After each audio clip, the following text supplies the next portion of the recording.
While producing my project, I used a range of media technologies through all stages of researching, producing and constructing. The first and probably most important media technology that I used was blogging.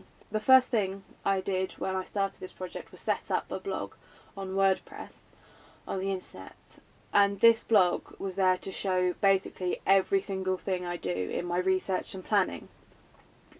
It was a really good way to be able to show this because you could use a combination of short or long posts. My favourite thing about being able to blog is that you can use visuals, you can use photos of locations and cast members that you've chosen, also screen caps, which are really helpful when trying to show like the programs that you're using, and specific shots that you want to talk about, such as if you're planning to refilm or something.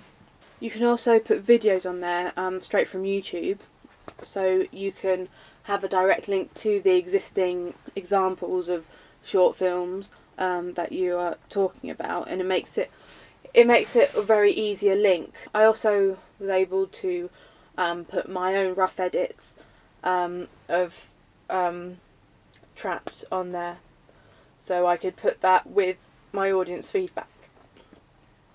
Obviously, I use the internet a great deal through blogging, but also for other things. YouTube, I used a considerable amount whilst researching existing short films, and also was how I managed to upload my own work.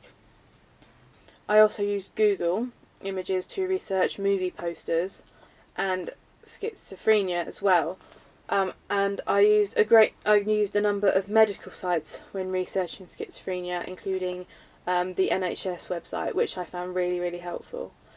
Whilst actually producing my short film, I also used video cameras. I'm very familiar with video cameras now, having used them in the past many times whilst producing media projects. Once my filming had been done, I then used a program called iMovie. This was to initially upload the rushes into it.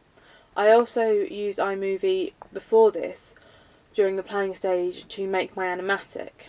I did all my editing of Trapped in a program called Final Cut.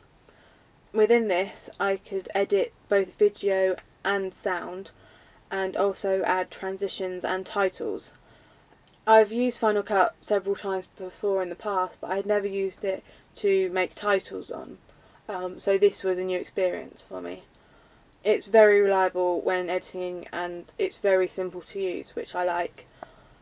To make other titles, I used LiveType. These were used to create the opening titles, and in the end titles as well. I've also used this before, but I'm not as familiar with it. It's very useful because you can change the colour of the font and the background, and also add different effects, as in how it enters or how it is on the screen.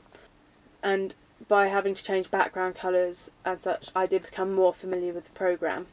I used GarageBand, not as much as I have previously before used it, as my soundtrack was recorded.